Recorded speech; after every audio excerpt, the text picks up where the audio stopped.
Assalamualaikum warahmatullahi wabarakatuh. Halo Sobat Klasik, kembali lagi dengan saya di Galeri Klasik Nusantara. Sobat Klasik, dalam video kali ini saya akan mengulas mengenai kitab, salah satu kitab yang saya peroleh di pesantren Ringin Agung Kediri ya. Ini kitabnya Sobat Klasik.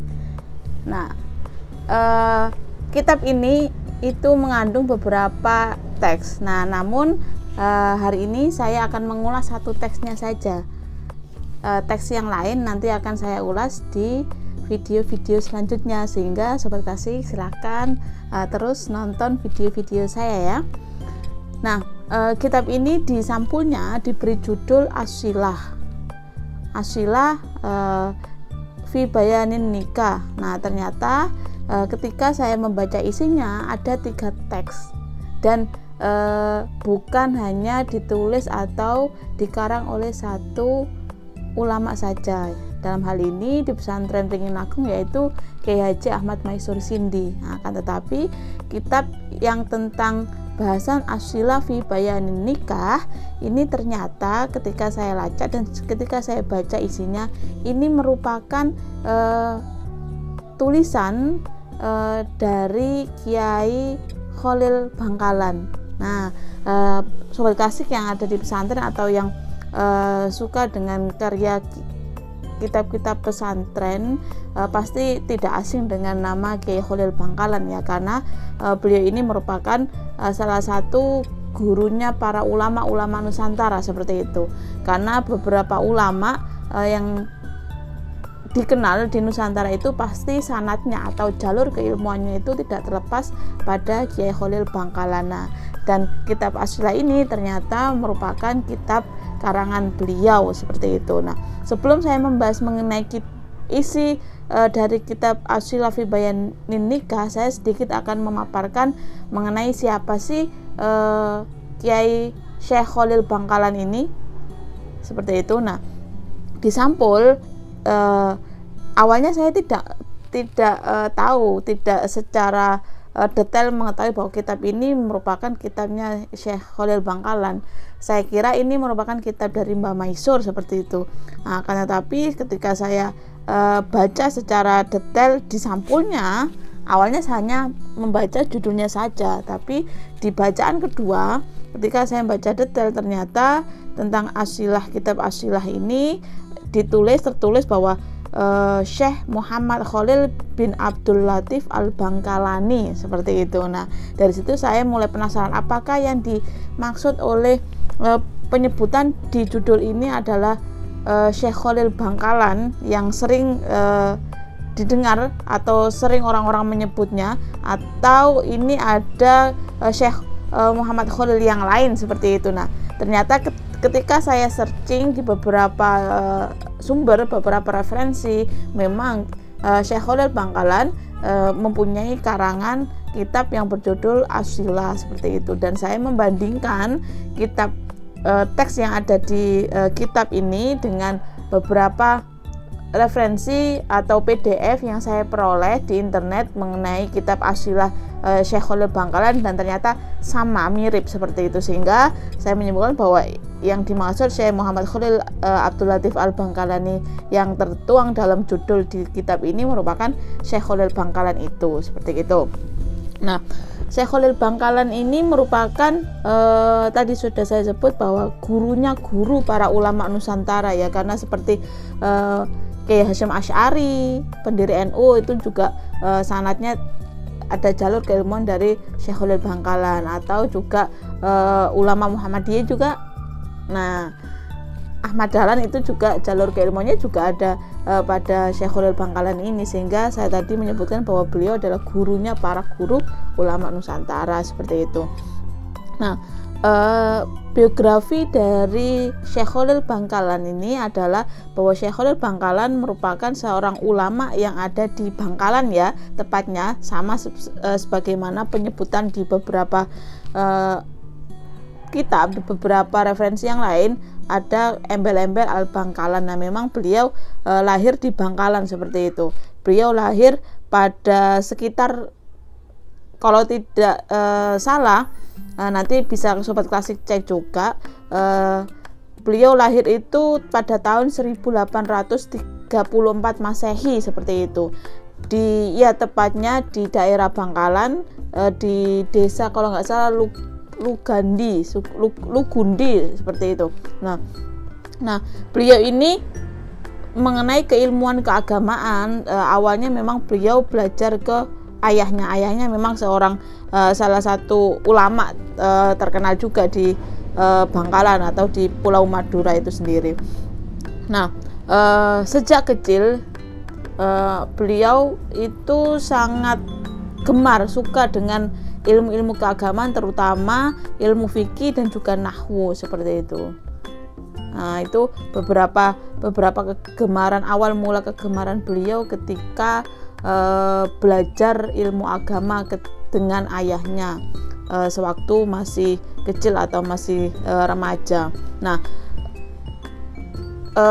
perjalanan intelektual atau pencarian keilmuan keagamaan Syekh Khalil Bangkalan ini pindah dari pesantren ke pesantren ya, sehingga beliau tidak hanya belajar di satu pesantren atau dua pesantren, beliau itu belajar di beberapa pesantren di Indonesia sebelum beliau pergi ke Makkah Al-Mukarramah seperti itu. Di antaranya pesantren yang pernah beliau kunjungi dan beliau belajar di situ yaitu pesantren Bungah Gresik. Nah, pesantren Bungah yang masih ada hingga sekarang itu, beliau pernah nyantri di sana. Kemudian pesantren Langitan di Tuban, nah beliau juga pernah nyantri di situ. Lalu juga di Bangil, di Cangaan itu juga beliau pernah nyantri, dan juga di Sidogiri.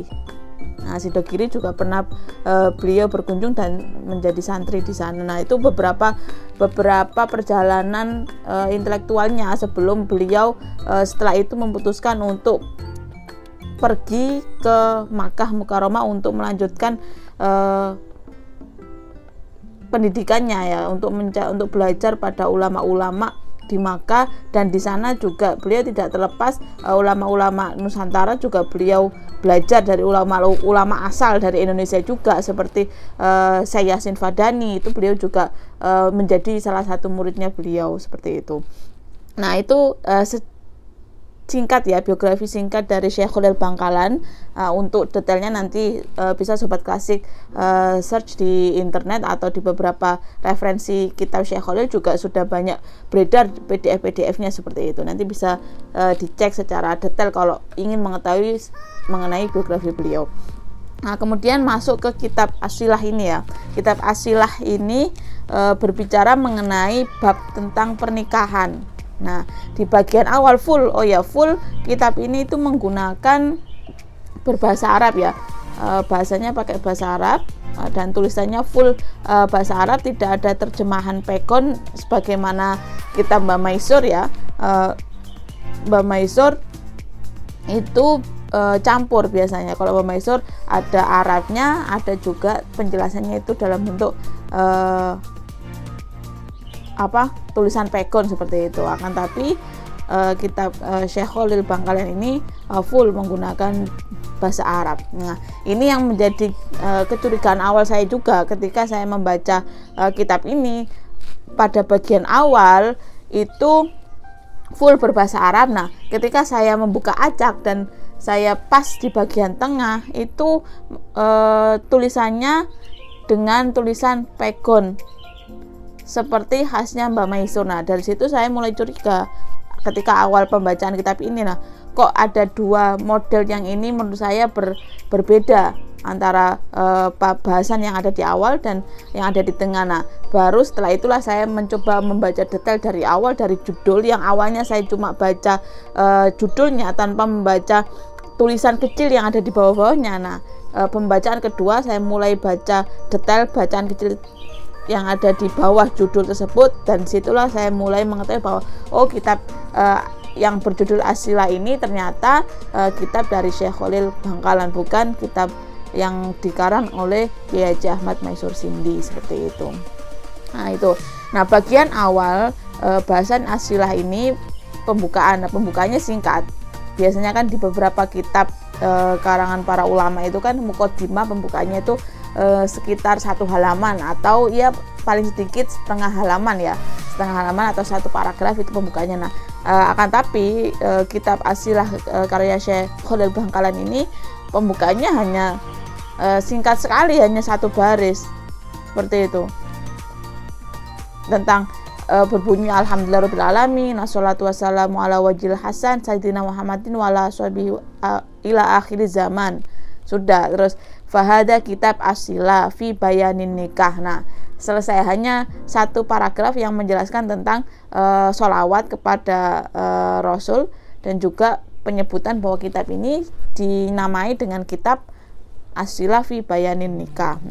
Setelah itu bahasan awal. Nah, modelnya kitab ini berbentuk tanya jawab ya, tidak berbentuk deskripsi penjelasan secara runtut, penjelasan antar satu baris ke baris berikutnya yang sama, akan tetapi modelnya itu tanya jawab, sehingga ada penyebutan sin dan jim. Nah, sin ini singkatan dari soal dan jim singkatan dari jawab. Nah, sinnya bahasan awal sin tentang ma makna nikah. Nah, penjelasan tentang apa sih definisi atau yang dimaksud dengan nikah atau pernikahan itu, seperti itu. Terus jawabnya jim, ditulis dengan jim saja, terus dengan menyebut apa makna atau maksud dari kata nikah atau pengertian mengenai pernikahan itu apa. Beliau menjelaskan makna nikah lughatan al-wat'u wal jam'u wa maknahu istilahan aktun yatadammanu ibahah wat'in bilafdi inkahin au tazwijin. Nah, tentang pengertian nikah itu ada pengertian secara lughawi bahasa dan juga pengertian secara istilahi, seperti itu. Nah, setelah menjelaskan tentang definisi pernikahan, yaitu Syekh Khalil Bangkalan menjelaskan mengenai hukum-hukum nikah. Nah, ada pertanyaan. Nah, ini yang perlu digali lebih lanjut ya, apakah latar belakang secara historis disusunnya kitab As-Silah ini memang dari awal sudah disusun oleh Syekh Khalil Bangkalan dalam bentuk tanya jawab agar mempermudah pembaca, atau memang kitab ini disusun didasari dari pertanyaan-pertanyaan yang dilontarkan oleh para santrinya atau orang lain kepada Syekh Khalil Bangkalan. Nah, itu saya belum menemukan jawabannya, nanti bisa ditelaah lebih lanjut karena bentuknya tanya jawab tadi itu, sehingga ada hal yang menarik untuk diungkap secara historisnya tentang latar belakang disusunnya kitab As-Silah ini, seperti itu. Nah, bahasan kedua tentang hukum nikah. Nah, sinnya yaitu ma hukmun nikah. Nah, jawabnya jim, hukmun nikah imma wajibun wa imma haramun wa imma mustahabun wa imma makruhun. Nah, Syekh Khalil Bangkalan menyebut bahwa hukum nikah itu ada 4, yaitu wajib, bisa haram, bisa mustahab, itu sunnah ya, bisa mustahab, bisa juga makruh. Sehingga kalau di dalam hadis kan disebutkan bahwa orang yang menikah itu mengikuti sunnah Nabi, seperti itu. Nah, di hadis hanya disebutkan bahwa nikah itu merupakan hal yang sunnah, seperti itu, mengikuti Nabi. Nah, kalau dalam secara hukum terutama dalam hukum Islam, beberapa ulama memang membagi bahwa hukum nikah itu tidak sunnah, tapi ada beberapa hal yang perlu diperhatikan, bahwa hukum nikah itu bisa jadi haram juga, bisa juga jadi wajib, atau bahkan juga makruh, tidak hanya sunnah atau mustahab kalau dalam bahasa hukum Islam. Dan ini dijelaskan juga oleh Syekh Khalil Bangkalan dalam kitab As-Silah ini. Nah, hukum nikah yang itu merupakan hukum wajib. Nah, seseorang diwajibkan untuk segera melakukan pernikahan apabila orang tersebut tidak bisa mengontrol syahwatnya nih. Bahasanya fal wajibu ala mangkawiyat syahwatuhu wa alima annahu laulam yatazawwaj la fa'alal fahisha kama qala ba'duhum. Nah, idza qama zakaru amiyal basaru wa zalal hadaru. Nah, ini dijelaskan bahwa hukum nikah yang jatuh dengan hukum wajib ketika seseorang tidak bisa mengontrol syahwatnya. Dan Syekh Khalil mengutip suatu dalil ya, yang menjadi dasar terjadinya pernikahan itu menjadi wajib. Tadi dalil tentang idza qama dzakaru amyal basaru wa zalal hadru, yaitu bahwa jika syahwatnya itu tidak ya, secara makna substansinya saya tidak menjelaskan tentang makna satu persatu perkata ya, tapi secara keseluruhan dari dalil yang dijadikan referensi Syekh Khalil ini, bahwa dijelaskan ketika syahwatnya itu memang sudah sulit untuk dikontrol, tidak bisa dikontrol, dan juga jika tidak dilakukan pernikahan dengan segala, maka akan terjadi hal-hal yang tidak diinginkan, baik itu dari matanya tidak bisa mengontrol tentang matanya, dan matanya nanti jatuh pada syahwat yang tidak bisa dikontrol, maka nanti hukum dari pernikahan itu adalah wajib. Nah, saya tidak membahasakan satu persatu katanya, tapi soalnya kalau makna satu perkata ini nanti ada makna yang tidak pantas untuk disampaikan seperti itu. Kemudian hukum yang kedua adalah bisa haram. Nah, pernikahan itu juga bisa wajib, juga bisa haram. Orang yang diharamkan menikah adalah orang tersebut menikahi perempuan yang sedang ihram, atau perempuan yang akan dinikahinya itu mahramnya sendiri, ada hubungan darah yang memang diharamkan menikah, seperti darah seperti saudara kandung, ibu. Nah, itu sehingga ketika pasangannya adalah orang-orang yang diharamkan, maka hukum dari pernikahan tersebut adalah dilarang atau haram, bahasanya seperti itu. Nah, tanpa Syekh Khalil tanpa menyebut dalilnya ya, kalau di sini beliau tidak menyebutkan dalil dasarnya apa ketika penyebutan hukum nikah ini adalah haram. Tapi memang kalau ingin mencari tentang dalil atau dasar referensi dari penyebutan hukum ini, nah bisa dilihat bahwa di kitab-kitab fikih atau di kitab-kitab hadis memang dijelaskan bahwa orang-orang yang punya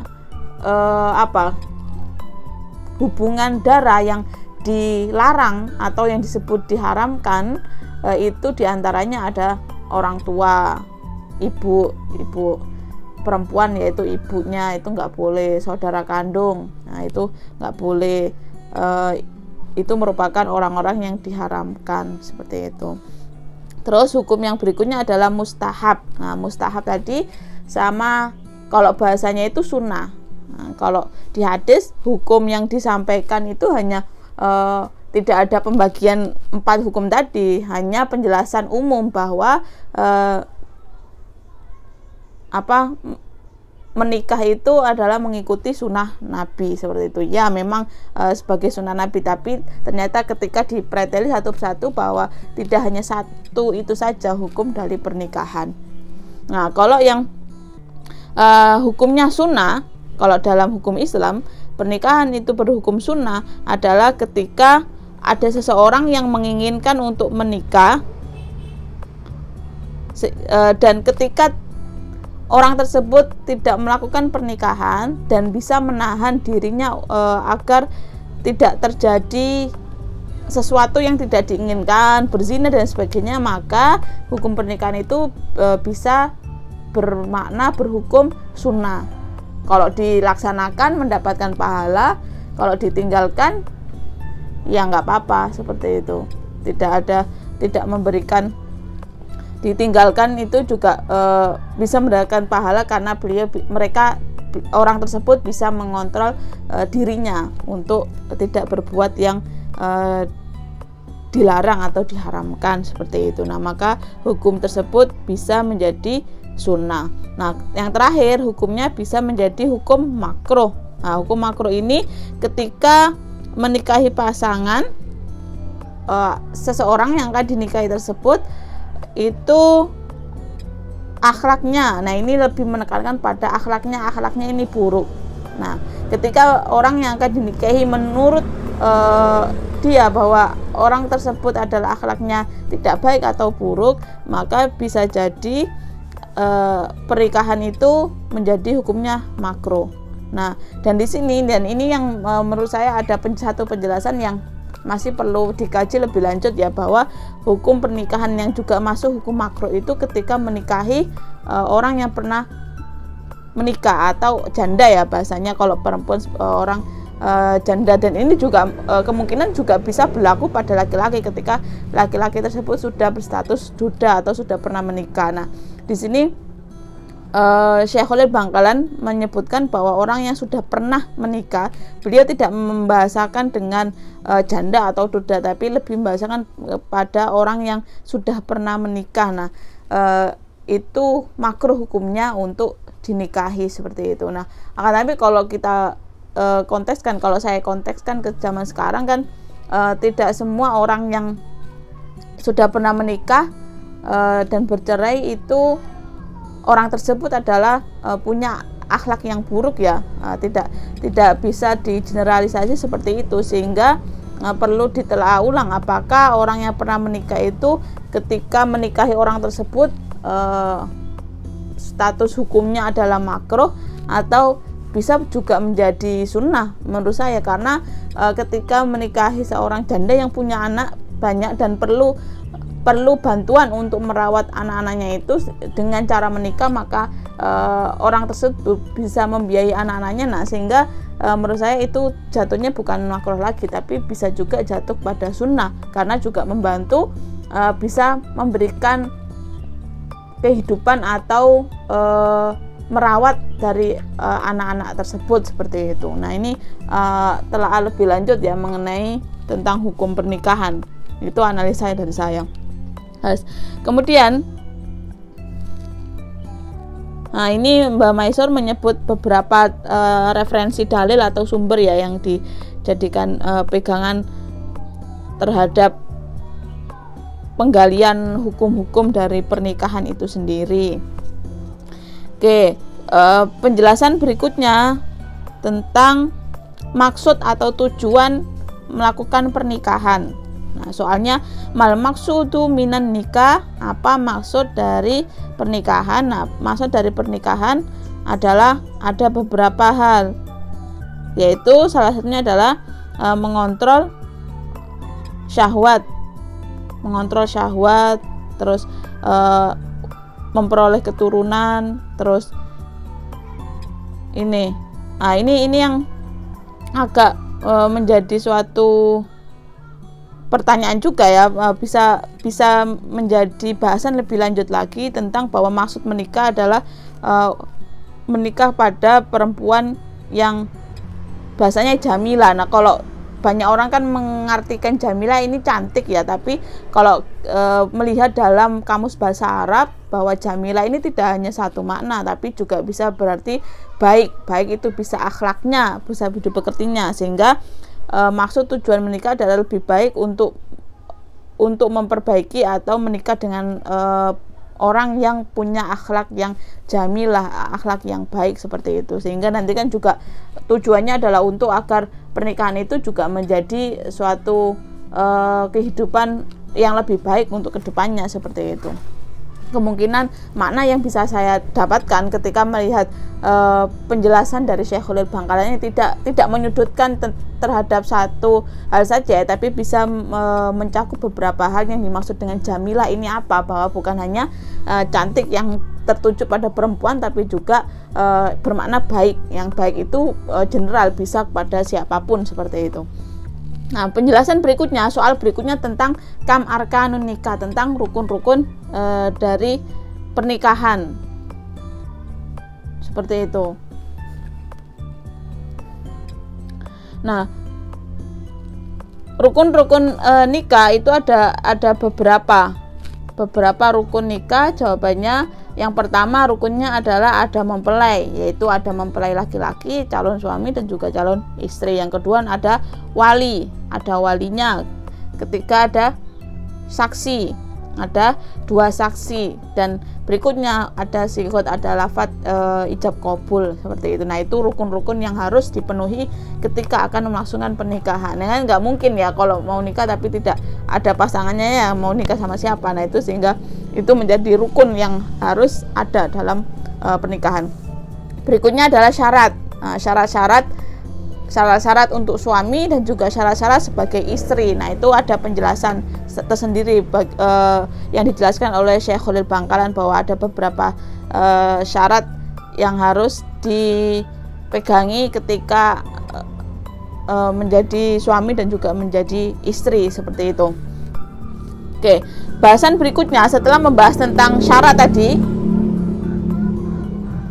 Nah, setelah membahas tentang syarat, Syekh Khalil masuk ke penjelasan tentang wali, syarat-syarat wali. Masuk tadi kan rukunnya ada pasangan suami istri lalu wali. Nah, ini dijelaskan tentang wali itu syarat-syaratnya apa. Ada yaitu harus muslim, bersifat adil, baligh, berakal, dan juga orang-orang yang merdeka. Bukan kalau dalam konteks dulu, dalam konteks Nabi kan ada budak, ada orang merdeka ya. Nah, kalau di bahasan ini dicantumkan bahwa wali itu harus merdeka. Tapi kalau di konteks sekarang ya orang sudah bisa dikatakan semua orang bisa disebut dengan merdeka. Dan sehingga syarat-syarat yang perlu dipenuhi yang tadi itu harus adil, berakal, baligh. Kalau pembahasan tentang merdeka budak sudah bisa dibilang tidak ada di konteks sekarang tentang perbedaan budak dan merdeka. Kalau misalkan tentang asisten rumah tangga, nah kalau dulu kan budak kan tidak dibayar. Nah, kalau sekarang kan pembantu rumah tangga atau asisten rumah tangga itu kan ada gajinya seperti itu, sehingga tidak bisa saya tidak menyebut bahwa mereka itu dikiaskan atau disamakan dengan budak seperti itu. Nah, setelah membahas tentang wali, masuk ke tentang saksi, lalu juga membahas tentang lafadz ijab qabul seperti itu. Nah, dan isinya hampir sama ya dengan beberapa kitab fikih yang lainnya. Nah, di sini saya mendapatkan beberapa hal yang menarik ya. Contohnya dijelaskan di sini bahwa laki-laki, nah syarat sebagai suami tadi, mana tadi yang syarat suami? Nah, syarat sebagai suami, kam syurutuz zauj. Nah, syarat sebagai suami itu diantaranya sama dengan yang lainnya, yaitu bukan dalam waktu ihram, haji terutama, lalu menikah bukan dengan mahramnya atau orang yang diharamkan. Terus ada yang dijelaskan bahwa kalau menikah dengan perempuan yang merdeka itu bisa 4 kali. Nah, kalau menikah dengan seorang budak itu maksimal 2 kali seperti itu. Nah, ini ada penjelasan bahwa perbedaan ketika pasangannya itu orang merdeka dan atau budak itu ada batasannya. Kalau menikahnya dengan budak maksimal hanya 2 kali saja, nggak boleh lebih dari itu seperti itu. Nah, ini perlu dipaparkan atau telaah lebih lanjut ya, kenapa ada pembagian seperti ini, seperti ada apakah ini ada faktornya dengan karena budak itu milik dari seseorang sehingga dan juga punya tanggung jawab terhadap majikannya pada waktu masa Nabi dulu atau seperti apa. Nah, ini perlu dipaparkan lebih lanjut. Tapi kalau menurut saya syarat-syarat ini ya menikah 4 atau 2 itu tidak dilihat dari merdeka atau budaknya ya, tapi dilihat dari kemampuan dari orang yang akan melakukan pernikahan itu. Ketika meskipun dibolehkan menikah 3, 4, 2, akan tapi jika tidak bisa memenuhi terhadap syarat-syarat yang lain seperti pemenuhan terhadap kebutuhan baik itu lahir maupun batin, maka tadi masuk ke bisa jadi hukum atau pernikahan tersebut malah akan menimbulkan banyak kemadharatan atau sesuatu yang menjadi buruk seperti itu, karena tidak bisa memenuhi karena hanya mempraktekkan terhadap kesunahan jumlah pernikahan tapi tidak bisa memenuhi dari syarat-syaratnya atau kewajibannya, maka akan menimbulkan banyak kemadharatan. Dan itu menurut saya ya, sehingga banyak hal memang kalau berbicara mengenai pernikahan itu banyak hal yang perlu ditelaah ulang. dalam kitab-kitab fikih banyak hal yang perlu ditelaah ulang, apakah pembahasan yang ada dalam fikih itu masih bisa dikontekskan hingga sekarang atau perlu ada rekonstruksi pemahaman fikih, karena fikih itu kan suatu ijtihad dan ijtihad itu pasti akan berjalan terus ya, sehingga tidak bisa ijtihad ulama dulu itu selalu akan kontekstual hingga sekarang. Nah, ada beberapa hal memang yang harus dilakukan ijtihad ulang atau suatu pemahaman ulang terhadap hukum-hukum itu, karena konteks sekarang dan dulu kan berbeda.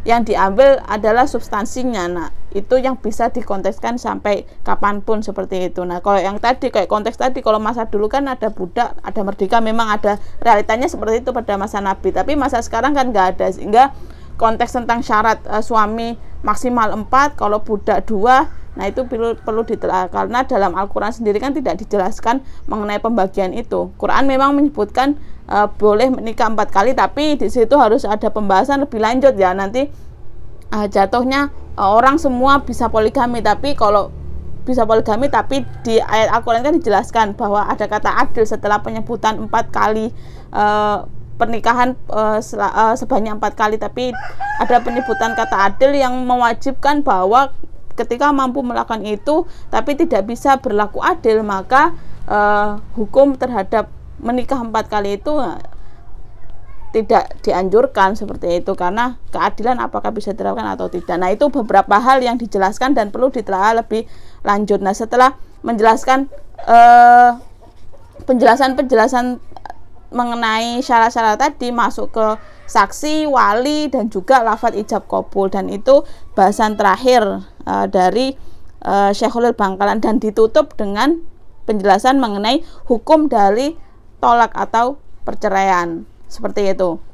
Nah, ini singkat ya, ini saya kira ini bentuknya memang hanya penjelasan singkat mengenai pertanyaan-pertanyaan yang sering dilontarkan oleh orang-orang mengenai pernikahan seperti itu, sehingga bisa jadi Syekh Khalil Bangkalan ini merupakan menyusun kitab ini itu untuk menjawab persoalan-persoalan yang sering terjadi, sering ditanyakan oleh masyarakat pada umumnya seperti itu.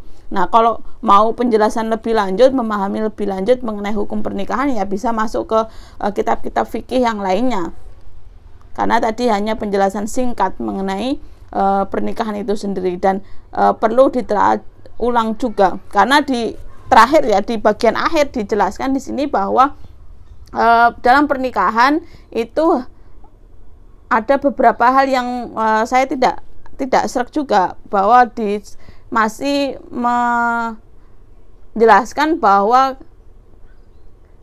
perempuan ketika mau puasa, mau melakukan ibadah puasa atau mau pergi keluar rumah itu harus ada izin suami. Nah, ini memang di dalam hadis Nabi itu ada, di dalam Sahih Bukhari terutama, yang itu ada penjelasan seperti itu. Tapi kalau ditelaah, dianalisis lebih lanjut, bahwa orang yang melakukan ibadah kok ada pelarangan. Nah, ini berarti kalau sampai suami melarang istrinya untuk beribadah, berbuat kebaikan pastinya itu kan, maka yang malah mendapatkan dosa atau